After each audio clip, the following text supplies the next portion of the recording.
جیسے آلیان اور سنان کا خون آپ کے سر ہے، ویسے ہی اسرا جہاں بخ ہوئے ان تمام معصوموں کے خون کا سوال مجھ سے ہوگا۔ جیسے آپ کسی سے نظریں ملانے کے قابل نہیں ہیں، میں تو پھر سانس لینے کا حق بھی نہیں رکھتا۔ اچھا ہے زیاد آپ سے نہیں ملا، اچھا ہے بابا مجھ سے نہیں ملے۔ نفرتوں کی ایسی دیوار کھڑی ہو جاتی جسے پار کرنا وبال جان بن جاتا۔ اس کے لہجے سے جھلکتی تلخی معاویہ کو اپنے اندر اترتی محسوس ہوئی تھی۔ وہ ہمیشہ سے ایسے ہی تھا، الفاظ کے ساتھ بہت ظالم تھا۔ اسے تم پر فخر تھا، اسے تم سے بے پناہ محبت تھی، انہیں اپنے بیٹے سے محبت تھی، اسی پر فخر تھا۔ ان کا بیٹا اسی رات مر گیا تھا، میں نے خود اپنے ہاتھوں سے اس کا گلا گھونٹا تھا، اس کی جان لی تھی، پھر وہیں اسی زمین میں اسے دفن کر دیا تھا۔ یہ قاتل ان کا بیٹا نہیں ہے۔ اس کے تلخ جواب پر معاویہ کی آنکھوں میں کرب کا تاثر ابھرا۔ الفاظ کے ساتھ اتنے ظالم مت بنو۔ تو کیا کروں؟ ساری زندگی یتیم رہا ہوں اور آج پھر یتیم ہو گیا ہوں۔ بتائیں کیا کروں؟ چاہ کر بھی رو نہیں پا رہا میں، چاہ کر بھی اپنے باپ کو نہیں دیکھ پا رہا میں، بتائیں نا کیا کروں؟ میں گلہ نہیں کر سکتا کیونکہ خدا کو یہ نہیں پسند۔ میرا دکھ اتنا بڑا نہیں ہے کہ اپنے نبی کی تعلیمات کو پس پشت ڈال دوں۔ کیا کروں پھر؟ اگر یہی سب ہونا تھا، اگر یہی سب مقصود تھا تو اتنے عرصے اتنی تکلیف میں کیوں رہا؟ مجھے کیوں یہ آسرا دیا کہ میرا باپ زندہ ہے، قید میں ہے، کبھی نہ کبھی تو رہا ہوگا۔ آج رہائی ملی تو جان سے کہ مجھے ایک بار پھر مار دیا۔ وہ تڑپ اٹھا تھا۔ معاویہ نے لب بھینچتے ہوئے اس کے شانے پر ہاتھ رکھا تھا۔ وہ ضبط سے لال ہوتا چہرہ موڑ گیا۔ قبر کو انتظار نہیں کرواتے خیام؟ قدرت تمہیں اپنے باپ کی قبر پر مٹی ڈالنے کا موقع دینا چاہتی ہے۔ اس کے لیے گمنامی کی موت منظور نہیں تھی تقدیر کو۔ اس نے بہت ضبط سے کام لیتے ہوئے کہا تھا۔ خیام نے اس عرصے میں پہلی بار نگاہیں ترچھی کر کے اسے دیکھا۔ اس کی شرٹ پر خون لگا تھا، ہاتھ بھی کسی کے خون میں رنگے ہوئے تھے، گردن پر سرخ خون کے چھینٹے پڑے تھے۔ کیا ہوا ہے؟ اس کی آواز بھاری ہو گئی تھی۔ زیاد اور جندل زخمی ہیں، معاویہ نے سرسری سا جواب دیا تھا، اور وہ اس شخص کو دیکھ کر رہ گیا۔ اس کا بیٹا زخمی تھا مگر وہ یہاں اسے تسلی دینے آیا تھا، خود زخمی تھا اور اس کے زخموں پر مرہم رکھنے آیا تھا۔ اپنی ذات بکھر چکی تھی مگر اسے سمیٹنے آیا تھا۔ آپ کو زیاد کے پاس ہونا چاہیے تھا۔ اس کے حصے کی محبت مجھے مت دیں، میں ہمیشہ دوسروں کی محبتوں پر قابض ہو جایا کرتا ہوں، آج یہ مت ہونے دیں۔ اس نے التجا کی تھی۔ مرنے والا میرا دوست سے بڑھ کر بھائی تھا۔ وہ بہت مشکل سے ضبط کرتا اٹھ کھڑا ہوا تھا۔ مردوں سے زیادہ زندوں کو آپ کی ضرورت ہے۔ وہ اپنے الفاظ سے ایک بار پھر اسے توڑ چکا تھا۔ اٹھو خیام، قبروں کو انتظار نہیں کروایا کرتے۔ میرے باپ کو اپنے وطن بھیج دیں، ان کی قبر اندلس میں تعمیر کروائیں۔ کمانڈر سے کہیں اسے میری گزارش سمجھیں۔ ہم وہ لوگ ہیں جو اپنے وطن سے نکالے گئے ہیں، انہیں اسی مٹی میں دفن کریں جس سے محبت نے انہیں کسی اور زمین کو اپنا وطن بنانے ہی نہیں دیا۔ سنان حنفی کو اندلس بھیج دیں۔ اس کی آنکھ سے ایک آنسو لڑک کر گال سے پھسلتا داڑھی میں جذب ہوا تھا۔ معاویہ کرب بڑی نگاہ اس پر ڈال کر آگے بڑھ چکا تھا۔ خیام پتھریلی نگاہوں سے اس کی پشت کو دیکھتا رہا، اور جو پتھر کے ہو چکے ہوں ان سے کسی جنبش کی امید لگایا نہیں کرتے۔ آپ ہی سنیں۔ غنودگی کی حالت میں اسے احساس ہوا تھا کوئی اسے پکار رہا ہے۔ اس نے اٹھنے کی کوشش کی مگر جسم نے ساتھ نہیں دیا، ذہن مفلوج سا ہو گیا تھا۔ آپ ہی، جندل اٹھ گیا ہے۔ وہ کرنٹ کھا کر اٹھ بیٹھی تھی، آنکھیں پھیلائے سامنے دیکھا۔ بدر عقب میں چہرہ جھکائے کھڑا تھا۔ جندل بلا رہا ہے آپ کو۔ بدر کے کہنے پر اس کے دل سے ایک بھاری بوجھ ہٹ سا گیا تھا۔ وہ آنکھیں میچتی اٹھ کھڑی ہوئی، درد بڑی نگاہ زیاد پر ڈالی تھی جو ابھی بھی اسی حالت میں تھا۔ صبح فجر میں جب زیاد کی حالت اچانک بگڑی تھی تو اس کا ہاتھ تھام کر روتے ہوئے وہ جانے کب سو گئی تھی۔ آرام سے اس کا ہاتھ چھوڑ کر وہ نقاب لگا کر پلٹ گئی تھی۔ بدر کے ہمراہ وہ کمرے سے نکل کر برابر والے کمرے کی طرف بڑھی تو نگاہ بے ساختہ سامنے اٹھی وہ ایزابیلا تھی۔ چہرے پر اڑی ہوائیاں، کانپتے ہاتھ، آنکھوں میں ٹھہرتی نمی۔ وہ بھاگتے ہوئے اس طرف آ رہی تھی۔ سعد اپنی جگہ ٹھہر سی گئی تھی۔ بدر نے چونک کر اسے دیکھا تو وہ عین سعد کے برابر سے گزرتی زیاد کے کمرے کی طرف بڑھ گئی تھی۔ اس نے سانس روک کے پلٹ کر اسے کمرے میں جاتے دیکھا تھا۔ شاید بیلا باجی کو ریسیپشن سے خبر ملی ہے۔ بدر نے حالات سنبھالنے کی کوشش کی۔ وہ ایک بھیگی نگاہ اس پر ڈال کر جندل کے کمرے میں آئی۔ بدر باہر کھڑا رہا۔ وہ دھیرے دھیرے قدم اٹھاتی بیڈ کے پاس آئی۔ جندل اسے دیکھ کر ہلکا سا مسکرا دیا۔ السلام علیکم، کیسی ہیں؟ اس کا انداز ہلکا پھلکا سا تھا جیسے کبھی کچھ ہوا ہی نہ ہو، لہجہ حشاش بشاش تھا۔ وہ بنا جواب دیے آگے آئی، جھک کر اس کی پیشانی پر بوسہ دیا۔ آنکھ سے ایک آنسو لڑک کر گال پر گرا۔ جندل نے لب دانتوں میں دبائے اسے دیکھا۔ مت روئیں، مجھے اچھا نہیں لگتا جب آپ روتی ہیں، وہ معصومیت سے کہہ رہا تھا۔ وہ زکام زدہ سی سانس خارج کرتی سر کو جنبش دے کر کرسی پر بیٹھ گئی، ہاتھ بڑھا کر اس کے دونوں ہاتھ تھامے تھے۔ تمہیں معلوم ہے بڑی بہن ماں کی طرح ہوتی ہے، وہ جو بچپن میں یتیم ہو جاتے ہیں ان کے لیے بڑی بہنیں ماں ہی بن جاتی ہیں۔ تمہیں تکلیف میں نہیں دیکھ سکتی، بہت تکلیف بہت تنگ کیا ہے تم دونوں نے مجھے، وہ نرمی سے سمجھاتے ہوئے شکوہ بھی کر گئی تھی۔ جندل نے آرام سے اس کے ہاتھ پر دباؤ ڈالا تھا۔ اور بھائی اپنی بہنوں کو روتے ہوئے نہیں دیکھ سکتے، یہ آنسو پونچھ لیں۔ اس نے ہلکا سا مسکراتے ہوئے اپنے گال رگڑے تھے۔ اب بتائیں کیا ہوا ہے؟ تمہیں ڈرگز دیے گئے تھے؟ میں حیران ہوں انہوں نے ایسے کیوں کیا؟ زرار کے ساتھ بھی یہی ہوا تھا، مگر اسے زہر دیا گیا تھا۔ تمہیں ڈرگز دینے کی وجہ سمجھ میں نہیں آئی؟ اس کے ماتھے پہ بل پڑے تھے۔ ڈیوڈ مر چکا، سنائپر کو مارک نے بھیجا تھا۔ اس کا اعتراف ایزا نے کیا ہے۔ اس نے تمہیں بھی ایزا کی وجہ سے مروانے کی کوشش کی ہے، اس نے زکام زدہ سی ناک سکڑتے ہوئے کہا تھا۔ جندل ایزا کے ذکر پر اس کی حرکت کو دیکھ کر مسکراہٹ دبا گیا۔ اور زیاد اس نے ڈیول میں مار کو بہت زخمی کر دیا تھا، اس کے بچنے کے چانسز بہت کم تھے۔ اسے دوسرے ہسپتال شفٹ کیا جا رہا تھا کہ راستے میں ایمبولینس میں دھماکہ ہو گیا۔ مارک مر چکا ہے، اس نے اطلاع دی تھی۔ جندل نے سکون کی سانس خارج کی تھی۔ خیام کہاں ہے؟ اس کے سوال پر سعد نے چونک کر اسے دیکھا۔ وہ اس تمام عرصے میں غائب رہا تھا، اسے بھی اس کا خیال نہیں آیا تھا۔ اس نے مڑ کر بدر کو دیکھا جو اندر آ رہا تھا۔ خیام کہاں ہے بدر؟ انہیں اچانک کوئی کام پڑ گیا تھا، وہ ٹیکسی لے کر چلے گئے تھے۔ کہا تھا کہ اگر میں نہ لوٹوں تو سعد سے کہنا آلیان سے رابطہ کرے۔ اس نے سنجیدگی سے اطلاع دی۔ سعد نے چونک کر اسے دیکھا، پھر فوراً اٹھ کھڑی ہوئی۔ میں گھر جا رہی ہوں، تم جندل کا خیال رکھنا اور زیاد ہوش میں آئے تو فوراً اطلاع دینا۔ اس نے بدر کو ہدایات جاری کی، پھر جانے کے لیے قدم بڑھائے ہی تھے کہ کچھ یاد آنے پر رک گئی۔ مڑ کر جندل کو دیکھا، اور تم خبردار جو ایزا سے ملے، میں اس کے بال کھینچنے سے اور تمہارا منہ توڑنے سے بالکل گریز نہیں کروں گی۔ اس کی وجہ سے میرا بھائی جان سے جاتے جاتے بچا ہے۔ اس کے لہجے میں ایزا کے لیے نفرت نہیں تھی، بس ذرا سا غصہ تھا جسے جندل نے نظر انداز کرنا بہتر سمجھا تھا۔ اس نے فرمانبرداری سے سر کو اس بات میں ہلایا تھا۔ سعد اسے گھوڑی سے نواز کر آگے بڑھ گئی تھی۔ اس کے جاتے جندل بدل کی طرف متوجہ ہوا۔ بیلا ٹھیک ہے؟ کہاں ہے وہ؟ لہجے میں دنیا جہاں کی فکر تھی۔ بدر نے دائیں ابرو اٹھائے اسے دیکھا۔ اپنا منہ بند رکھو اور چپ چاپ پڑے رہو، میں نے آپ ہی کی ہدایات سن لی ہیں اور جان کی بازی لگا دوں گا، مگر بیلا باجی کو تم سے ملنے نہیں دوں گا۔ اسے سخت فیصلہ سنایا تھا۔ جندل اسے دیکھ کر رہ گیا۔ آپ ہی کا چمچہ، وہ منہ بسور کر بربرایا تھا۔ وہ سر بلند کیے دور جاتے ہیلی کاپٹر کو دیکھ رہا تھا۔ آنکھوں میں ٹھہرتی نمی موتیوں کی طرح چمک رہی تھی۔ اسے اندلس بھیج دیا گیا تھا۔ اس کی آخری آرام گاہ اندلس کی سرزمین تھی۔ دھیا اور آلیان پاکستان میں تھے، سنان اندلس میں، اور وہ یہاں۔ اگر کبھی زندگی نے موقع دیا تو وہ اپنے دوستوں سے ملنے ضرور جائے گا۔ وہ 4 تھے اور ان 4 میں بس اب وہ باقی تھا، ماضی کا وہ کردار جو موت سے بچتا آیا تھا۔ نم آنکھوں سے دور جاتے ہیلی کاپٹر کو دیکھتے ہوئے اس نے دعا کی تھی کہ اس کے 3 دوست جو اشبڑی کے سائے تلے اس کا انتظار کر رہے ہیں، ان کا انتظار زیادہ لمبا نہ ہو۔ اب زندگی بے معنی سی لگنے لگی تھی۔ ایک عہد تھا جو نبھانا تھا، چند دوست تھے جن سے ملاقات طے تھی، جہانوں کا فاصلہ تھا، اور وہ یہ فاصلہ لمحوں میں طے کرنا چاہتا تھا۔ وہ لوگ جو کبھی اس کے لیے اکثر اجنبی تھے، یوں اسے عزیز ہو جائیں گے کہ ان سے ملاقات کے لیے وہ زندگی کو داؤ پر لگانا چاہے گا، اس کے وہم و گمان میں بھی نہ تھا۔ زندگی بھی کتنی عجیب ہے، اچانک سے ملنے والے لوگ بہت عزیز ہو جاتے ہیں، اور پھر جب وہ جدا ہوں تو جان نکلتی محسوس ہوتی ہے، لیکن پھر جن کے بچھڑنے پر زندگی بے انتہا مشکل لگتی ہے، ان کی غیر موجودگی کی بھی عادت ہو جاتی ہے۔ انسان کو زندہ رہنا پڑتا ہے، اپنوں کے ساتھ یا اپنوں کے بغیر۔ سانس تو لینی ہے، جینا بھی ہے۔ موت یوں ہر کسی کو اتنی آسانی سے نہیں آ جایا کرتی، زندگی اس طرح اتنی آسانی سے نہیں کٹ جاتی، اسے کاٹنا پڑتا ہے، جان لگانی پڑتی ہے، زخم کھانے پڑتے ہیں، بعض اوقات یہ موت سے بھی زیادہ تکلیف دہ بن جاتی ہے۔ اس نے نگاہیں ترچھی کر کے برابر میں کھڑے خیام کو دیکھا جو سر اونچا کیا آسمان پر جانے کیا ڈھونڈ رہا تھا۔ وہ رویا نہیں تھا، اسے رونا چاہیے تھا۔ ہلکے بھورے رنگ کے بال ماتھے پر گرے ہوئے تھے، آنکھیں صحرا کی طرح خشک تھیں، چہرے پر نرمی تھی، گلے میں گلتی ابر کا مدھم ہوئی تھی۔ معاویہ نے گہری سانس لے کر سر جھکایا تھا۔ دونوں کے درمیان خاموشی کو اس کے موبائل کی رنگ ٹون نے توڑا تھا۔ اس نے موبائل پر جگمگاتے اجنبی نمبر کو دیکھا، پھر موبائل کان سے لگائی۔ یہ مت سمجھیں کہ مجھے آپ سے ہمدردی ہونے لگی ہے، مجھے بس خیام سے بات کرنی ہے، تھرک کر کہا گیا تھا۔ وہ غصے میں تھی، منع چاہتے ہوئے بھی ہلکا سا مسکرا دیا۔ ہاں، ایسے لوگ بھی نعمت ہوتے ہیں جو کرے سے کرے وقت میں بھی چند لمحوں کے لیے لبوں پر مسکان لے آتے ہیں، وہ بھی اس کے لیے نعمت سے کم نہیں تھی۔ معاویہ نے موبائل خیام کی طرف بڑھا دیا۔ وہ چند پل ٹھہر کر اسے دیکھتا رہا، پھر موبائل تھام لیا۔ کہو سن رہا ہوں۔ وہ موبائل کان سے لگائے دور جا رہا تھا۔ کہاں ہیں آپ؟ خدا کی قسم میں آپ کا سر پھاڑ دوں گی، انسانوں کی طرح گھر آئیں، آپ کو اندازہ ہے یہاں کیا ہو گیا ہے؟ وہ اس کی آواز سنتے ہی چلا اٹھی تھی۔ خیام نے بے اختیار موبائل کان سے ہٹا کر سکرین کو گھورا۔ یہ بات تم آرام سے بھی کہہ سکتی ہو۔ معاویہ نے چہرہ گھما کر اسے دیکھا جو دھیمی آواز میں بولتا موبائل کان سے لگائے اسے کھلے میدان کی حدود سے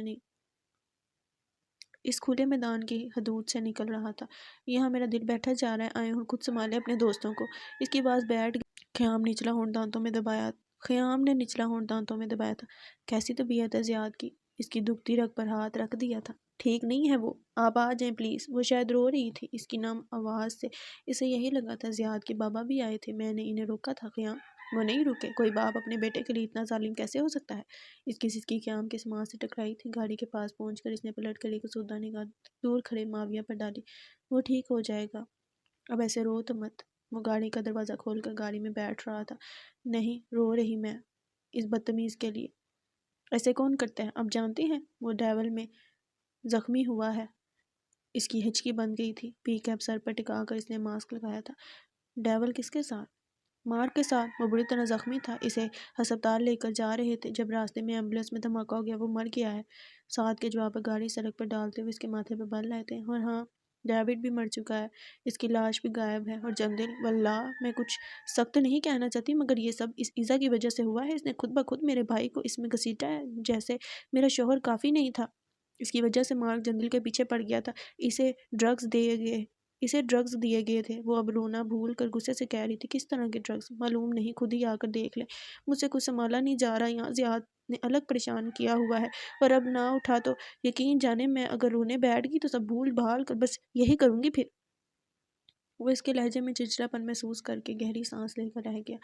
تم سوئی ہو سعد؟ کھاک نیند آنی تھی اسے ایسے حالت میں دیکھ کر۔ وہ سر جھٹک کر بڑبڑائی تھی۔ قیام نے سر کو جنبش دی۔ اس کے چڑچڑے پن کی وجہ وہ سمجھ گیا تھا، نیند کی کمی اسے ایسا ہی کر دیتی تھی، پھر وہ ہر وقت لڑنے کو تیار ہوتی تھی۔ ہسپتال پہنچو، آ رہا ہوں میں ابھی۔ پہلے گھر آئیں، یہاں نئی مصیبت کھڑی ہے کیا؟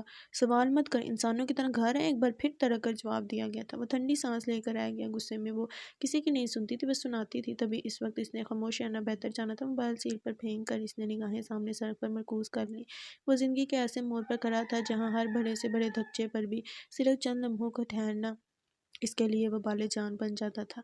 وہ ایسے مسافر تھے جنہیں رکنا نہیں تھا، جو قبروں میں مٹی ڈال کر سوگ منانے کے بجائے آگے بڑھنا جانتے تھے، جنہیں اپنے دکھوں کو پس پشت ڈال کر دوسروں کے دکھوں کو سمیٹنا آتا تھا۔ اور تم کہنا چاہ رہی ہو کہ میں مان لوں کہ تمہیں پکڑنے کے لیے مارک نے صرف 4 آدمی بھیجے اور چاروں کے چاروں ایک ساتھ گھر میں داخل ہوئے اور میرے سمجھدار شاگردہ نے انہیں گھر میں مسحور کر لیا، ٹھیک؟ اس نے دایاں ایبرو اٹھائے پوچھا تھا، لہجے میں طنز تھا۔ وہ موسمیت سے سرس بات میں لاگی، اسے بیوقوف بنا رہی ہو؟ اسے گھوڑی سے نواز کر میز کی طرف بڑھا۔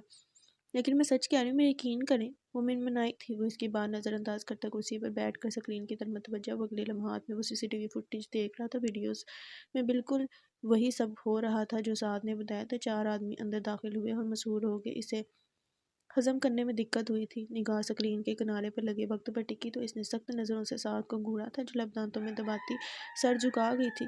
ویڈیو ایڈٹ کی گئی ہے۔ ان کے اندر آنے کے بعد پورے 10 منٹ میں کیا ہوا؟ وہ ڈیلیٹ کر دیا ہے تم نے؟ کیوں؟ اس کا لہجہ سخت ہوا تھا۔ قیام دیکھیں، وہ سمجھانے کے انداز میں کہتی اس کے سامنے کرسی پر بیٹھی۔ وہ سنجیدگی سے اسے دیکھنے لگا۔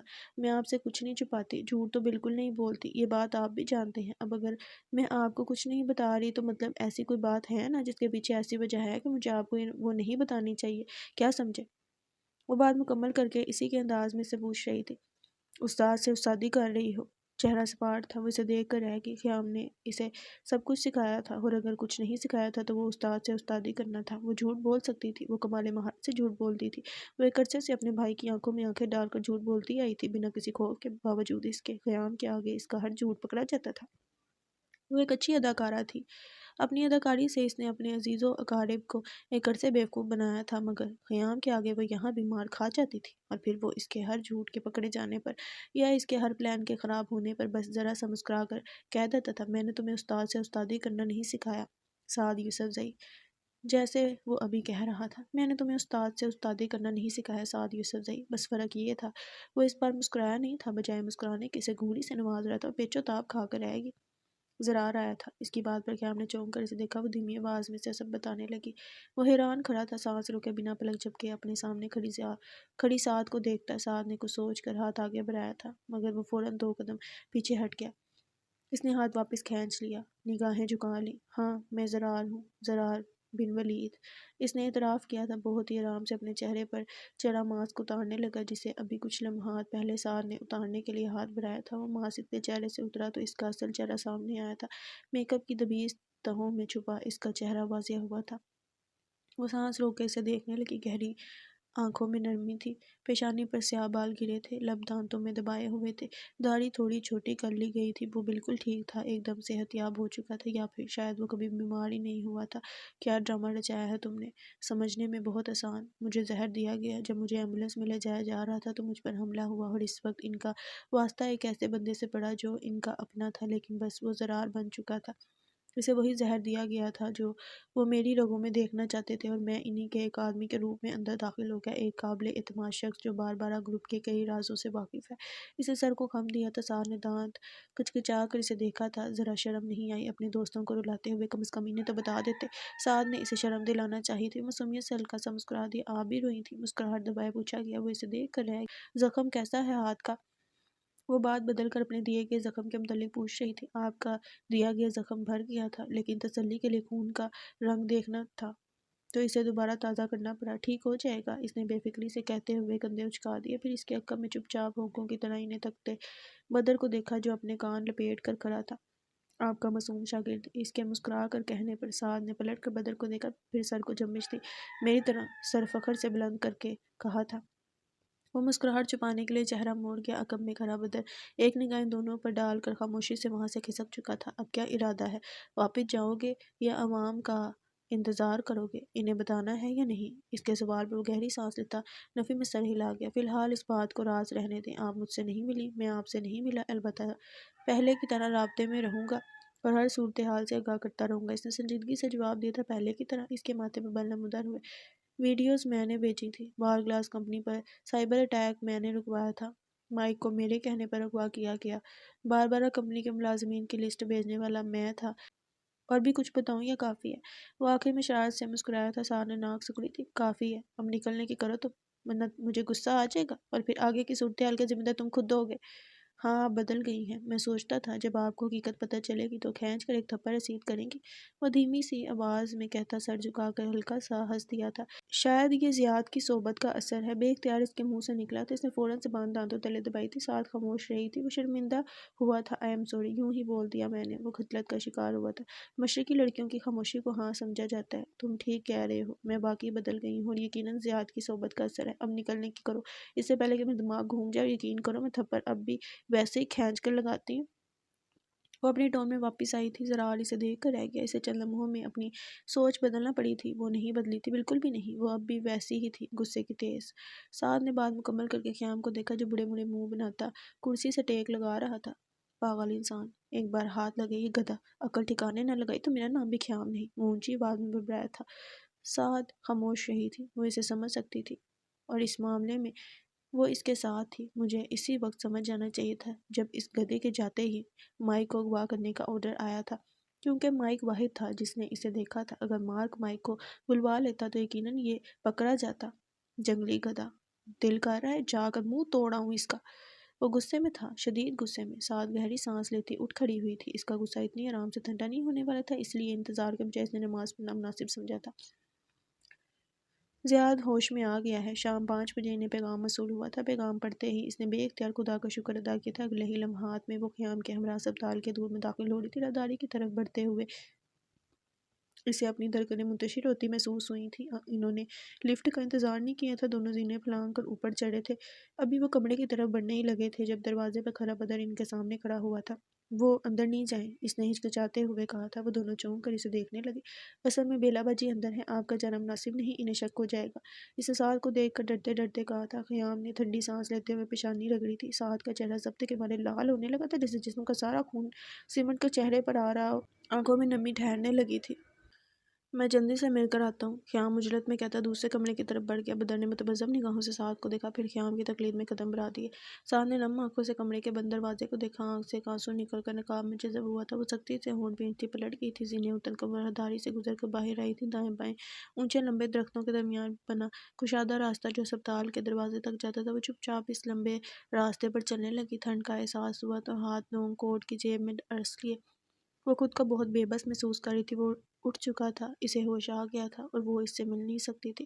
دل تڑپ رہا تھا مگر وہ جلد بازی میں کوئی قدم نہیں اٹھا سکتی تھی۔ اسے انتظار کرنا تھا، انتظار جو طوالت اختیار کرتا جا رہا تھا۔ اس کی ٹانگیں شل ہونے لگی تھی، ٹھنڈ بڑھنے لگی، شام کے سائے گہرے ہونے لگے۔ وہ تھک کر ایک بینچ پر بیٹھ گئی، سر بینچ کے بازو پر ٹکا دیا، نگاہیں آسمان پر ٹکی تھیں۔ انتظار کی ان گھڑیوں میں آسمان کو تکتے ہوئے اس نے خود تاریکی کو، شام کی سرمئی سایوں پر غالب آتے دیکھا تھا۔ کیسے بادلوں کے پیچھے سے چاند نظر آیا تھا اور ساتھ ستارے لایا تھا۔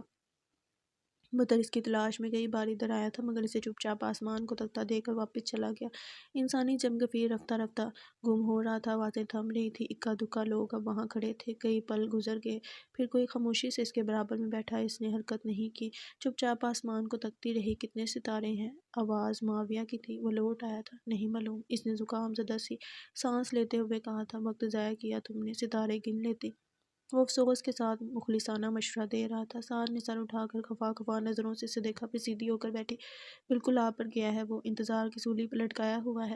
اس کی آواز رند گئی تھی، آنکھوں میں نمی چمکی تھی۔ معاویہ اس کے لہجے سے جھلکتی ناراضگی اور محبت محسوس کر کے مسکرا دیا تھا۔ کون کرتا ہے ایسا؟ اتنا انتظار کون کرواتا ہے بھلا؟ اس کی آنکھ سے ایک آنسو لڑک کر گال پر گرا تھا۔ وہ کی شہادت کے پور سے آنکھوں کے کناروں پر ٹھہرتی نمی کے قطرے چننے لگی تھی۔ جن سے محبت ہوتی ہے ان کے انتظار میں ایک گھڑی صدیوں کی طرح بھاری لگتی ہے۔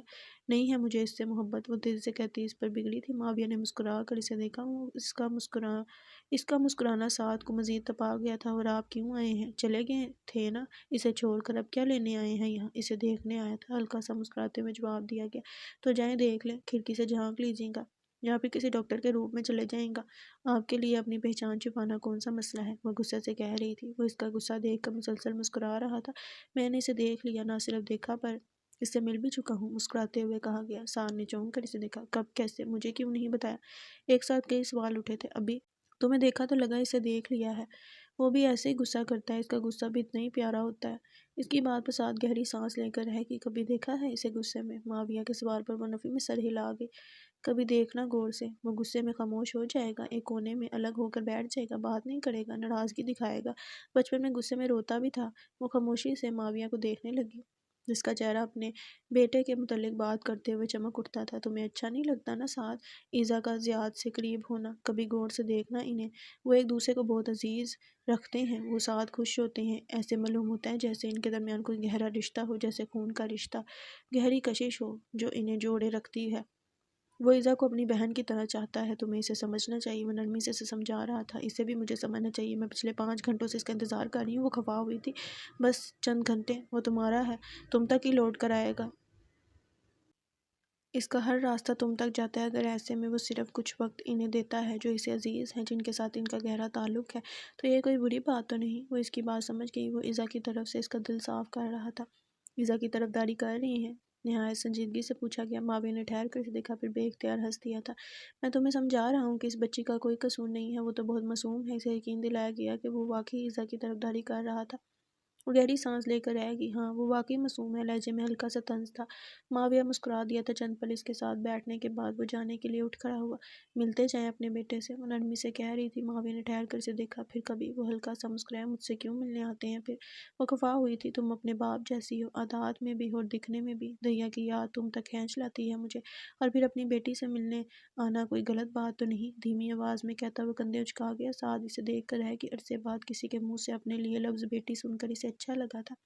اور آپ کی یہ بیٹی جب اپنے شوہر سے جھوٹ بولے گی تو اس کا گناہ آپ کے سر جائے گا۔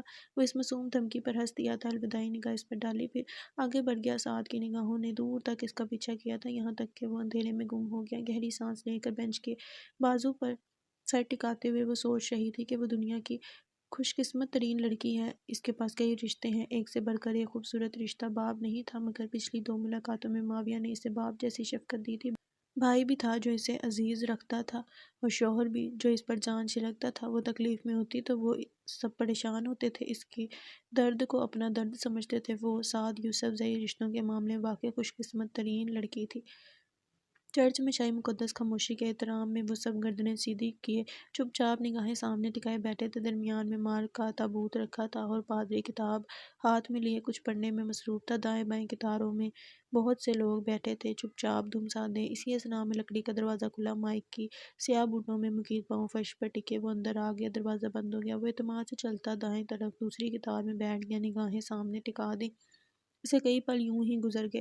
مار کی آخری رسومات پوری کر دی گئی تھیں، تابوت لے جایا گیا، لوگ اٹھنے لگے، چرچ خالی ہونے لگا، اور پھر یہاں تک کہ صرف وہ اور ابراہم والڈ وہاں رہ گئے۔ مقدس خاموشی اور پر اسرار تاریکی جس سے برقی جگنو جنگ میں مصروف تھے، اور خاموشی جسے ابراہم نے توڑا تھا۔ تمہیں نہیں لوٹنا چاہیے تھا۔ آواز بھاری تھی، چہرہ سپاٹ تھا۔ بھائی کے بعد میری یہاں ضرورت ہے۔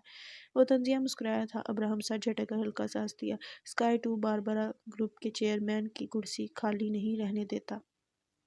تم نے خواہ تکلیف کی۔ اس نے چہرہ ترچھا کر کے مسکراتے ہوئے کہا۔ مائک کے ماتھے پہ بل نمودار ہوئے تھے۔ اس نے چونک کر دائیں طرف دوسری قطار میں بیٹھے ابراہم کو دیکھا تھا۔ 5ویں سیٹ پر آپ ہیں؟ اس کے لہجے میں بے یقینی تھی۔ کوئی اور ہو سکتا ہے؟ دو ٹوک انداز میں پوچھا گیا تھا، لہجے میں پر اسرارت تھی۔ مائک نے بے اختیار سر نفی میں ہلایا تھا۔ ناممکن۔ میرے لیے یہ قبول کرنا ممکن ہے کہ بھائی کا اسکائی ٹو سے کوئی تعلق نہیں تھا، لیکن یہ قبول کرنا ناممکن ہے کہ ابراہم والڈ اسکائی ٹو کے دلدل میں پھنس چکا ہے۔ اس کا انداز بھی دو ٹوک تھا۔ ابراہم نے ٹھہر کر اسے دیکھا، پھر ہلکا سا مسکرا دیا۔ اس کی آنکھیں چمک اٹھی تھیں۔ پھر تو تمہیں مجھے ماننا چاہیے کہ میں اس حد تک اداکاری میں ماہر ہوں۔ یہ اداکاری نہیں ہے ابراہم، تم کبھی اسکائی ٹو میں نہیں ہو سکتے، کبھی نہیں۔ یقیناً تم نہیں ہو۔ کوئی تمہیں استعمال کر رہا ہے، یا پھر ابراہم کی آنکھوں میں آنکھیں ڈالے سنجیدگی سے کہتے ہوئے اس نے بات ادھوری چھوڑی تھی۔ یا پھر دایاں ایمبر اٹھائے پوچھا گیا۔ مائک نے رک کر اسے دیکھا، پھر چارہ موڑ لیا، نگاہیں سامنے ٹکائیں، سینے پر سلیب کا نشان کھینچا، اور پھر اٹھ کھڑا ہوا۔ دونوں قطاروں کے درمیانی رستہ پر کھڑے ہو کر اس نے نظریں ترچھی کر کے ابراہم کو دیکھا، جو اسی کی طرف متوجہ تھا۔ میں معلوم کر لوں گا، مجھے یقین ہے میں کر لوں گا۔ اس کے لہجے میں اعتماد تھا۔ والڈ کے لبوں پر مچلتی مسکراہٹ گہری ہوئی۔ مائک لمبے لمبے ڈھک بڑھتا باہر آ گیا۔ زینے اتر کر وہ اپنی سیاہ چمچماتی گاڑی کی طرف آئے، دروازہ کھول کر ڈرائیونگ سیٹ پر بیٹھا۔ گہری سانس لیتے ہوئے چہرہ ترچھا کر کے برابر میں بیٹھے لڑکے کو دیکھا، جو ہاتھ میں ٹیبلٹ لیے چرچ کی ویڈیو دیکھنے میں مصروف تھا، جہاں ابراہم والڈ ہنوز پتھر کا بنا بیٹھا تھا۔ ابراہم اسکائی ٹو میں کیوں نہیں ہو سکتا؟ اس نے چہرہ گھما کر مائک سے پوچھا تھا، چہرے کو ہمیشہ کی طرح سفید رومال سے ڈھکا ہوا تھا۔ میں اسے جانتا ہوں، وہ شخص ایسا نہیں ہے۔ اس نے سالوں محنت کی ہے اور بار کلاس کمپنی کو اس مقام تک پہنچایا ہے۔ وہ کبھی بھی اپنی محنت یوں اسکائی ٹو کی جھولی میں نہیں ڈالے گا۔ وہ شخص، وہ بہت سمجھدار اور قابل تحسین شخصیت کا مالک ہے۔ وہ ان قاتلوں کے ساتھ نہیں ہو سکتا۔ اس کے لہجے سے جھلکتے یقین کو محسوس کر کے وہ خاموش ہو گیا۔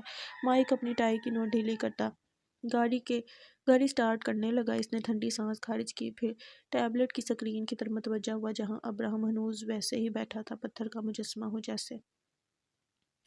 تمہیں اندازہ نہیں ہے تم نے مجھے کتنا پریشان کر دیا تھا۔ تم میرے اکلوتے دوست ہو یار۔ وہ اس کے سامنے کرسی پر بیٹھی نم آنکھوں سے اسے دیکھ رہی تھی۔ زیاد اسے دیکھ کر ہلکا سا مسکرا دیا۔ تم مجھے پچھلے 5 گھنٹوں سے یہی بتا رہی ہو ایزا۔ آواز دھیمی تھی، آنکھوں میں نرمی تھی، لہجے میں محبت کا ہلکا سا عنصر شامل تھا۔ اس کا یہی انداز اسے کمزور کر دیتا تھا۔ اسے وہ بلا وجہ اچھا نہیں لگتا تھا۔ وہ تھا ہی ایسا، زیاد، بس زیاد تھا۔ تم نے بھی تو ڈرا دیا تھا، اور اب کہہ رہے ہو کہ معمولی سا حادثہ تھا۔ اتنا برا ایکسیڈنٹ ہوا ہے تمہارا؟ وہ خفگی سے کہہ رہی تھی۔ کمرے میں داخل ہوتے بدر کے اٹھتے قدم تھم گئے تھے۔ اس نے ایک نگاہ کرسی پہ بیٹھی ایزابیلا پر ڈالی، پھر بیڈ پر لیٹے زیاد پر۔ اسے بتایا گیا تھا زیاد کا ایکسیڈنٹ ہوا تھا۔ اسے جندل کے متعلق بتایا گیا تھا کہ وہ فوج میں رہ چکا ہے، اور ڈیوڈ اس کا پرانا دشمن تھا، اسے مارنے کی کوشش کرنے والا مارک تھا، جو جندل کو اس کی محبت کی وجہ سے مارنا چاہتا تھا۔ اور سامنے بیٹھی یہ لڑکی ان کے ہر جھوٹ کا یقین کر گئی تھی۔ وہ ہمیشہ سے یہی کرتی آئی تھی۔ اسے زیاد پر بھروسہ تھا، اکلوتا دوست تھا، اس پر اندھا اعتماد تھا۔ وہ اس سے جھوٹ نہیں بول سکتا تھا، کبھی بھی نہیں۔ جندل پر جانے کب سے وہ یوں اعتماد کرنے لگی کہ اس کے جھوٹ پر کبھی شک نہیں ہوا۔ وہ سب اس کے گرد جھوٹ کی ایسی اونچی دیواریں قائم کر چکے تھے، جو اگر یہ لڑکی دیکھ لیتی تو شاید اسے ٹوٹنے سے کوئی نہیں روک پاتا۔ ان دیواروں کو پار کرنا مشکل ہو جاتا، دیواریں جن کے پار سب کھڑے تھے، زیاد، جندل، خیام، حتیٰ کہ اس کا اپنا باپ۔ وہاں کیوں کھڑے ہو بدر؟ وہ اسے دیکھ چکی تھی۔ بدر نے چونک کر اسے دیکھا، پھر گہری سانس لیتا چھوٹے چھوٹے قدم اٹھاتا بیڈ کے پاس آیا۔ زیاد نے سوالیہ نظروں سے اسے دیکھا۔ کیسے ہیں آپ؟ وہ مغموس سی مسکراہٹ لبوں پر سجائے اس سے پوچھ رہا تھا۔ اس کا انداز اسے بے اختیار سعد کی یاد دلا گیا تھا۔ شاید یہ سعد کی بات کا اثر تھا، یا پھر واقعی وہ کہیں کہیں اس کی جھلک دیتا تھا۔ الحمدللہ، تمہیں کیا ہوا ہے؟ بدر نے رک کر اسے دیکھا۔ یا وہ آئینے کی طرح شفاف تھا کہ کوئی بھی اس میں جھانک لیتا تھا، یا پھر بس وہ چاروں ہی ایسے تھے کہ ان سے کچھ چھپانا مشکل تھا۔ کچھ نہیں، بس کل سے یہاں ہوں تو تھکاوٹ ہو گئی ہے، اس نے نظریں چراتے ہوئے کہا تھا۔ یہ دیکھو، میں تمہیں بتاتی تھی نا کہ بدر بہت معصوم ہے، کیوٹ لگ رہا ہے نا؟ ایزا کے چہک کر کہنے پر زیاد کے لبوں پر دھوتی مسکراہٹ گہری ہوئی تھی۔ بدر کا چہرہ ایک دم سرخ ہوا تھا۔ اس نے گھبرا کر دونوں کو دیکھا۔ دونوں اس کے لال چہرے کو دیکھ کر ہنس دیے تھے۔ بیلا باجی، میں گھر جا رہا ہوں، آپ کو بھی گھر چھوڑ دوں؟ اس نے جلدی سے پوچھا تھا۔ ایزا نے سر کو جنبش دی۔ ہاں ٹھیک ہے۔ وہ اپنا کوٹ اٹھا کر اٹھ کھڑی ہوئی۔ اپنا خیال رکھنا، جلدی ٹھیک ہو جاؤ، تمہیں پہلی بار بیمار دیکھ رہی ہوں، بالکل اچھے نہیں لگ رہے، وہ لاڈ سے کہہ رہی تھی۔ زیاد نے مسکراتے ہوئے سر کو جنبش دی۔ وہ الوداعی نگاہ اس پر ڈال کر آگے بڑھ گئی۔ بدر چند پل وہیں کھڑا رہا۔ وہ کمرے کا دروازہ پار کر گئی تو زیاد اس کی طرف متوجہ ہوا۔ کچھ کہنا ہے؟ سعد آپی غصے میں ہیں، اپنا خیال رکھیں گا، مسکرا کر کہتا وہ آگے بڑھ گیا۔ زیاد کی نگاہوں کے سامنے بے اختیار اس کا غصے سے لال ہوتا چہرہ آیا تو وہ سامنے دیکھتے ہوئے کھلکھلا کر ہنس دیا تھا۔ پریشان ہو؟ سیب کھاتے جلدی نے گمسم کھڑے خیام کو دیکھ کر پوچھا۔ وہ میز سے ٹیک لگائے بند مٹھی پر ٹھوٹی ٹکائے کچھ سوچ رہا تھا۔ اسے یہاں آ کر کچھ بھی سنبھالنے کی ضرورت نہیں پڑی تھی۔ ڈیوڈ کی لاش غائب تھی اور باقی سب کچھ بدر سنبھال چکا تھا۔ جندل کی بات پر گردن گھما کر اسے دیکھا۔ تمہیں کیسے معلوم؟ مت بھولو، تمہاری رگوں میں میرا خون دوڑ رہا ہے، فخریہ کولر جھاڑ کر کہا گیا۔ وہ سر جھٹک کر رہ گیا۔ چلو اب بتا دو کیا ہوا ہے؟ سوچ رہا ہوں زرار کو زہر دینا سمجھ میں آتا ہے، لیکن تمہیں ڈرگز کیوں دیے گیا؟ اس کے لہجے میں پریشانی جھلک رہی تھی۔ کوئی تجربہ کر رہے ہوں گے؟ بے فکری سے کندھے اچکاتے ہوئے اس نے سیب کی کاش خیام کی طرف بڑھائی۔ وہ چپ چاپ کاش تھام گیا۔ ڈرگز کس طرح کے تھے؟ عام سے ہیں، کوئی خاص توجہ طلب چیز بھی نظر نہیں آئی۔ وہ سیب کی کاش کو دانتوں سے کاٹ کر کہہ رہا تھا۔ پھر پریشان کیوں ہو رہے ہو؟ دیکھو، میں بالکل ٹھیک ہوں، بس ذرا کمزوری ہے، لیکن زیاد سے 1000 درجے بہتر حالت میں ہوں۔ اس نے پلیٹ ایک طرف رکھتے ہوئے کہا۔ تو عورتوں کی طرح ادھر کیوں چھپ کر بیٹھے ہو؟ لہجے میں طنز تھا۔ یہ مجھے عورتوں والا طعنہ مت دیا کرو، تم پاگل انسان، منہ توڑ دوں گا تمہارا۔ وہ اس پر بگڑا تھا۔ تم واقعی ایک دم ٹھیک ہو، چلو اس ناکام شاعر کے پاس چلتے ہیں۔ خیام ہاتھ جھاڑتے ہوئے سیدھا کھڑا ہوا۔ جندی نے ٹانگیں بیڈ سے لٹکا کر سہارے کے لیے بازو پھیلایا۔ خیام نے رک کر اسے دیکھا، پھر اپنی سٹک اس کے برابر میں رکھی اور اکڑی ہوئی گردن دائیں بائیں ہلاتے ہوئے دروازے کی طرف بڑھ گیا۔ جندل نے حیرت سے سٹک کو دیکھا، پھر اسے جو اپنی ٹانگوں پر صحیح سلامت چل رہا تھا۔ وہ بے یقینی سے بیڈ سے اترا۔ پیٹ میں درد کی ٹیس اٹھی۔ وہ سٹک ایک طرف پھینک کر پیٹ پر ہاتھ رکھتا باہر کی طرف بھاگا تھا۔ کمرے سے باہر آ کر اس نے خیام کو برابر والے کمرے میں جاتا دیکھا۔ وہ فوراً اس کے پیچھے لپکا۔ کمرے میں داخل ہوتے ہی اس نے پیچھے سے خیام کی گردن دبوچی تھی۔ کب سے رچایا ہوا ہے تم نے یہ ڈرامہ، جنگلی گدھے؟ وہ خواب کا نظروں سے گھور رہا تھا۔ سکون سے بیٹھے زیاد نے ان دونوں کی اچانک آمد اور پھر آتے ہی گدھوں کی طرح شروع ہونے پر کفر سے انہیں دیکھا تھا۔ عقل تمہاری اپنی گھٹنوں سے بھی نیچے ہے، چھوڑو میری گردن۔ وہ اس کا ہاتھ جھٹک کر بیزاری سے کہہ کر آگے آیا تھا۔ ناکام شاعر، دیکھ رہے ہو اس گدھے کو؟ یہ حضرت ہمیشہ سے ٹھیک تھے، بس لنگڑانے کے ڈرامے کرتے تھے، وہ ترک کر کہہ رہا تھا۔ خیام چپ چاپ میز پر رکھی زیاد کی رپورٹس دیکھنے لگا تھا۔ تمہیں آج خبر ہوئی ہے؟ زیاد کے سوال پر اس نے آنکھیں پھاڑے حیرت سے اسے دیکھا، پھر خیام کو۔ تم دونوں ملے ہوئے تھے آج؟ میں تمہیں غصے سے کہتا وہ آگے بڑھا ہی تھا کہ کرسی سے پاؤں ٹکرایا تھا، ساتھ ہی پیٹ میں درد کی ٹیسیں اٹھی تو وہ گرنے کے سے انداز میں کرسی پر بیٹھا تھا۔ آنکھیں کرائے پر دی ہیں کیا؟ زیاد نے جمائی لیتے ہوئے پوچھا تھا۔ شکل مت دکھانا تم دونوں اپنی، ذرا جو شرم آئی ہو مجھے بیوقوف بناتے ہو، اور نہیں تو میرے جذبات کا ہی خیال کرتے۔ کیسے دوست ملے مجھے؟ وہ ہنوز ان دونوں کو کوس رہا تھا۔ اسے گھر لے جاؤ یار، عورتوں کی طرح رونا پیٹنا ڈال رکھا ہے، زیاد نے منہ بسول کر کہا تھا۔ خیام کی بے اختیار ہنسی چھوٹی تھی۔ وہ قہقہ لگا کر ہنسا تھا۔ جندل نے غصے سے دانت پیسے تھے۔ ٹھیک ہے، اب شکل نہیں دکھاؤں گا تمہیں اپنی، دانت پیس کر کہتا وہ اٹھ کھڑا ہوا تھا۔ خیام ہنستے ہوئے آگے سہارے کے لیے اپنا کندھا پیش کیا۔ وہ اسے گھور کر اپنا بازو اس کے کندھے پر پھیلا گیا۔ زیاد نے الوداعی انداز میں اپنا ہاتھ ہلا دیا۔ تم میرے دوست تھے، تم اس ناکام شاعر کے ساتھ مل کر میرے ساتھ ایسا نہیں کر سکتے۔ جندل معصومیت سے شکوہ کر رہا تھا۔ سمجھا کرو، کبھی کبھار اس بیچارے کا بھی دل رکھ لینا چاہیے۔ خیام اسے تسلی دے رہا تھا۔ تم مجھے دھوکہ تو نہیں دے رہے؟ لہجہ مشکوک تھا۔ نہیں، تمہیں یقین دلانے کے لیے تمہیں کہیں لے چلتا ہوں، آؤ میرے ساتھ۔ اب اسے پچکارا گیا تھا۔ زیاد نے لب دانتوں میں دبا کر اپنی مسکراہٹ چھپائی تھی۔ وہ دونوں کمرے سے باہر نکل کے دروازہ بند ہو گیا۔ اس نے گہری سانس لیتے ہوئے کرسی کھینچی تھی۔ بالوں کا ڈھیلا سا جوڑا بناتے ہوئے وہ کرسی پر بیٹھ گئی تھی، سر تھک کر ہاتھوں میں گرا دیا۔ اس سے کہاں غلطی ہوئی تھی، وہ کہاں دھوکہ کھا رہی تھی؟ اس نے سختی سے آنکھیں میچ کر سامنے میز پر رکھی ڈائری کے کوڑے ورق کو دیکھا۔ اس نے سب سے زیادہ اعتماد زیاد پر کیا تھا، مگر یہ اعتبار آج بکھر چکا تھا۔ اس سے یہ کہنے والا زیاد کہ وہ خیام سے بے انتہا نفرت کرتا ہے، اس رات اسی کی گاڑی کے ساتھ کھڑا تھا۔ اس نے کہا تھا اسے کوئی اچھی لڑکی ملی تو سب سے پہلے اسے بتائے گا، مگر وہ یہاں بھی اسے بہت پیچھے دھکیل چکا تھا، اور اب وہ اس سے جھوٹ بول رہا تھا کہ اس کا ایکسیڈنٹ ہوا تھا۔ جب ایک طرف مار کو گولیاں لگی تھیں تو اسی رات زیاد کا ایکسیڈنٹ یقیناً اتفاق نہیں تھا، کہیں کچھ خلا سا تھا جو اس کے تمام سوالات کے درمیان ایک ربط قائم کر رہا تھا۔ اس نے وارڈ کی بات پر یقین نہیں کیا تھا جب وہ مار کی طرف سے سوئیاں پیش کر رہے تھے، وہ کیوں کر زیاد کا یقین کر گئی، جس کے پاس کوئی وجہ نہیں تھی اس سے جھوٹ نہ بولنے کی۔ اور جندل وہ بھی اس سے جھوٹ بول رہا تھا۔ آخر ڈیوڈ ہی کیوں اس کا دشمن تھا، وہ ڈیوڈ جو مارک کے ساتھ کام کرتا تھا، اور پھر مارک نے ڈیوڈ کو مارنے کے بعد جندل کو مارنے کا حکم دیا، اور اگر دیا بھی تو وہ ایمبولینس میں اسے لے کر راستہ بدلنے کے بعد درمیان میں آدھے گھنٹے کے لیے اسے کہاں لے گئے تھے۔ ہر طرف الجھنیں تھیں، پہیلیاں تھیں، وہ کچھ بھی سمجھنے سے قاصر تھی۔ اس کی آنکھوں میں نمی چمکنے لگی تھی، حلق میں آنسوؤں کا گولا سا اٹکنے لگا تھا، اسے لگا تھا وہ رو دے گی، تھک ہار کر اب وہ بہت سارا رو دے گی، وہ بکھر جائے گی۔ اس نے نچلا ہونٹ سختی سے دانتوں میں دبایا۔ اسی اثناء میں اس کے موبائل کی سکرین روشن ہوئی۔ اس نے زکام زدہ سی سانس خارج کر کے سکرین پر جگمگاتے پیغام کو دیکھا۔ پیغام اس ڈاکٹر کا تھا جسے اس نے زیاد کے متعلق معلومات اکٹھی کرنے کا کہا تھا۔ وہ کام کر چکا تھا۔ زیاد کو گولیاں لگی تھیں، 3 گولیاں۔ اس کا ایکسیڈنٹ نہیں ہوا تھا، مارک کو بھی 3 گولیاں لگی تھیں۔ موبائل بے اختیار اس کے ہاتھ سے چھوٹ کر میز پر گرا، آنکھوں کی پتلیاں ساکت ہوئی تھیں، ہاتھ کانپنے لگے۔ وہ دونوں آپس میں لڑے تھے، ڈیول لڑا گیا تھا، یقیناً یہی ہوا تھا۔ زیاد وہ نہیں تھا جو وہ نظر آتا تھا، یقیناً وہ اس سے بہت کچھ چھپا رہا تھا۔ وہ اس کے گرد جھوٹ کی لمبی دیواریں قائم کر چکا تھا جن کے پار وہ کچھ نہیں دیکھ پا رہی تھی، اور اب وہ دیواریں گرنے لگی تھیں۔ وہ دیکھ رہی تھی کہ اس بڑی دنیا میں کوئی ایسا شخص نہیں تھا جس پر وہ مکمل اعتماد کر سکتی تھی، جو واقعی اس کا بھرم رکھتا، اس کا مان ٹوٹنے نہ دیتا۔ اس کے پیٹ میں متلی سی ہونے لگی تھی، اسے کیا آئی تھی۔ وہ منہ پر ہاتھ رکھ کر واش روم کی طرف بھاگی تھی۔ اس کے جاتے ہی کمرہ خالی ہو گیا تھا۔ کوئی بالکنی سے کمرے میں کودا، بنا آہٹ پیدا کیے وہ میز کی طرف آیا۔ لیمپ کی روشنی اس کے چہرے کو ڈھکے سفید رومال پر پڑی۔ اس نے دستانے میں قید ہاتھ بڑھا کر اس کا موبائل آن کیا۔ پاس ورڈ کھولنے میں اسے کوئی دقت پیش نہیں آئی۔ آنکھیں چھوٹی کر کے سکرین پر جگمگاتے پیغام کو دیکھا۔ چند پل وہ کچھ سوچتا رہا، پھر ڈائری کے ساتھ رکھا قلم اٹھا کر ڈائری پر جھکا۔ اگلے لمحات میں جب ایزابیلا واش روم سے نکل رہی تھی تو وہ بالکنی سے نیچے چھلانگ لگا چکا تھا۔ وہ ٹشو سے اپنا چہرہ تپتپاتی میز کی طرف آئی تھی، ہاتھ بڑھا کر اپنا موبائل اٹھانا چاہا کہ نگاہ ڈائری کے کھلے صفحے پر ٹکی۔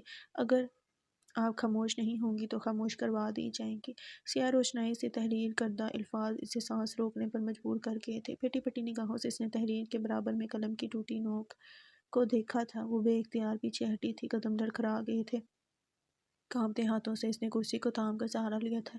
یہ الفاظ وہ کبھی نہیں بھولی تھی، یہ انداز اسے ہمیشہ خوفزدہ کر دیا کرتا تھا۔ اسے جب لگا تھا کہ اسے پیچھے دھکیلنے والے خود پیچھے ہٹ چکے ہیں تو وہ اچانک اس کے سامنے دیوار بن کر کھڑے ہو چکے تھے۔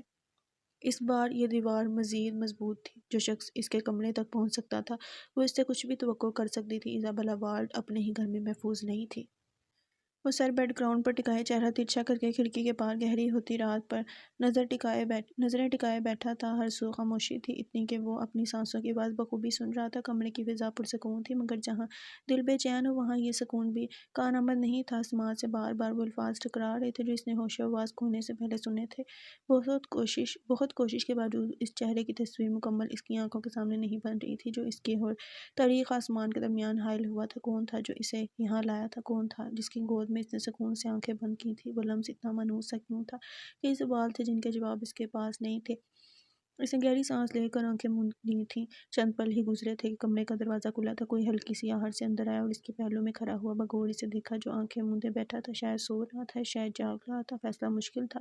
سیاہ بال پیشانی پر گرے ہوئے تھے، چہرے سے نقاہت جھلک رہی تھی، مگر پہلے سے بہتر لگ رہا تھا۔ وہ نوز آنکھیں موندے بیٹھا رہا۔ اسی اثناء میں نرم سا لمس اپنی پیشانی پر محسوس ہوا۔ وہ اس کی پیشانی پر گرے بال ہٹا رہی تھی۔ اس کے لبوں پر خفیف سی مسکراہٹ دوڑ گئی تھی۔ آنکھیں کھول کر اسے دیکھا جو اس کے اچانک آنکھیں کھولنے پر ہاتھ کھینچ گئی۔ وہ چہرہ ترچھا کر کے نرمی سے اسے دیکھنے لگا۔ وہ اس کی یوں دیکھنے پر گڑبڑائی، نظریں جھکائیں، پھر نچلے ہونٹ کا کونا دانتوں میں دبا کر اسے دیکھا۔ کیسے ہو؟ آواز نہ چاہتے ہوئے بھی بھیگ گئی۔ دل پریشان تھا، پھر دماغ اب ٹھیک ہوں، خاصا شاعرانہ جواب تھا۔ اس کے حلق میں آنسوؤں کا گولا اٹکنے لگا تھا۔ ہاتھوں کی کپکپاہٹ چھپانے کے لیے ہاتھ پیچھے باندھ لیے وہ آنکھیں چھوٹی کیے مبہم سا مسکراتا اسے دیکھنے لگا۔ مجھے غصہ آ رہا تھا۔ وہ صبح سے تمہارے پاس تھی، ایک لمحے کو نہیں اٹھی، مجھے تمہیں دیکھنا تھا۔ وہ آنکھوں میں جمع ہوتے آنسوؤں کو پیچھے دھکیلتے ہوئے ہمت جمع کر کے بولی تھی۔ اس نے کوئی جواب نہیں دیا، اسے مزید رونا آیا تھا۔ تم نے بھی اسے جانے کا نہیں کہا، ٹھیک ہے تم اس کے کزن ہو، لیکن بیوی ہوں میں تمہاری، بس ایک نظر تمہیں دیکھنا تھا۔ جانتے ہو 24 گھنٹوں میں کتنے منٹ اور کتنے سیکنڈ ہوتے ہیں؟ اس کی آنکھیں بھیگنے لگی تھی، وہ اس کی آنکھوں میں نہیں دیکھ رہی، نظریں جھکا کر رکھی تھی، شاید آنسو روکنے کی کوشش کر رہی تھی۔ اس کے تاثرات نہیں بدلے تھے، وہ یوں ہی اسے نرمی اور محبت سے دیکھتا رہا۔ ایسے مت کیا کرو، میرا ضبط مت آزمایا کرو۔ ایک آنسو دھیرے سے آنکھ سے نکل کر گال پر لڑک گیا تھا۔ اس نے جلدی سے اسے پوچھنا چاہا تھا، مگر تب تک 2 مزید آنسو رخسار پر بہہ رہنے دو، تم سے نہیں ہوگا۔ وہ سر اٹھا کر اسے دیکھنے ہی لگی تھی کہ اس سے پہلے ہی وہ آرام سے اس کی کلائی پکڑتا اسے اپنے پہلو میں بٹھا کر آگے ہوا تھا، اس کے گرد باہوں سے حصار قائم کرتے ہوئے اس کا سر اپنے کندھے پر رکھا تھا۔ سب اتنی اچانک ہوا تھا کہ وہ خود سمجھ نہیں پائی تھی۔ ہوش تب آیا تھا جب اس نے دھیرے سے اس کا سر سہلاتے ہوئے کہا تھا، آئی ایم سوری سکون میرے۔ وہ رو دی تھی اس کے کندھے سے لگ کر پھوٹ پھوٹ کر۔ وہ خاموشی سے اس کا سر سہلاتا، اس کی سسکیاں سنتا رہا تھا، خود سے کیے تمام وعدے بھلا دیے تھے۔ اس نے کہا تھا وہ نہیں روئے گی، مگر وہ اس کا ضبط آزما گیا تھا۔ وہ جو اس سے تھوڑی سی دوریوں پر شکایت کر رہی تھی، اب اسے زندگیوں کی دوری پر جاتا دیکھ کر جان نکلتی محسوس ہوئی تھی۔ وہ اپنوں کو کھونے سے ڈرتی تھی، اس نے چند لمحات کے لیے اس سے اس کی اپنی سانسیں چھین لی تھی۔ وہ کیسے نہ روتی، اتنی مضبوط نہیں تھی کہ اسے موت کے منہ سے واپس آتے دیکھ کر بھی خود پر ضبط کر جاتی۔ وہ ایسی ہی تھی، اپنوں کے لیے احساس اور بہت نازک رشتے شاید ایسے ہی ہوتے ہیں، انسان کو بہت کمزور اور نازک بنا دیتے ہیں۔ اس کے آنسو تھمنے لگے اور سسکیاں دبنے لگیں تو اس نے دھیرے سے اپنا سر اس کے کندھے سے ہٹایا۔ وہ آرام سے اس کے گرد قائم حصار ڈھیلا کر کے نرمی سے اپنے انگوٹھے کے پوڑوں پر اس کے آنسوؤں کو چنا تھا۔ جانتی ہو 24 گھنٹوں میں کتنے منٹ اور کتنے سیکنڈ ایسے ہوتے ہیں جن میں تمہارا خیال آتا ہے؟ اس کی آنکھوں میں آنکھیں ڈالے پوچھا گیا۔ زیاد اس کا نام پکارتی وہ روحان سی ہوئی تھی، اپنی جان داؤں پر لگاتے ہوئے، تمہیں میرا خیال نہیں آیا؟ آئندہ ایسے مت کرنا، میں مر جاؤں گی۔ اس کی دھڑکنیں سست پڑی تھی۔ شش۔ دائیں ہاتھ اس کے رخسار پر رکھتے ہوئے وہ اسے خاموش کروا گیا تھا۔ تمہارا ہی تو خیال آیا تھا، ایسے کرتے ہیں خیال۔ جان نکال کر وہ شکوہ کر رہی تھی، آئی ایم سوری سکون میرے۔ وہ ایک بار پھر معافی مانگ رہا تھا۔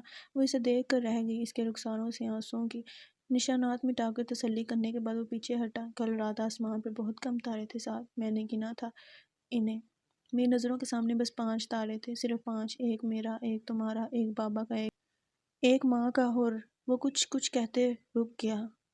وہ سوالیہ نظروں سے اسے دیکھنے لگی، اور 5واں بہت تنہا تھا، معلوم نہیں کس کا تھا۔ اس کے گلے میں گلٹی ابھر کر مدھم ہوئی تھی۔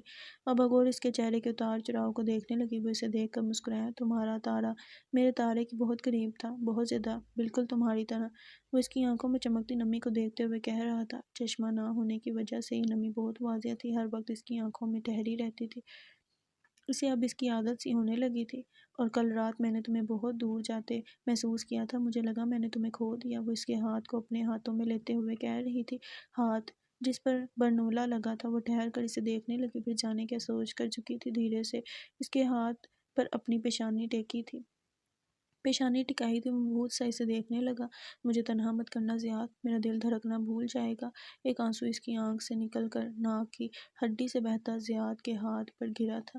وہ اپنا ہاتھ کھینچ پایا، نہ اسے آنسو بہانے سے روک پایا۔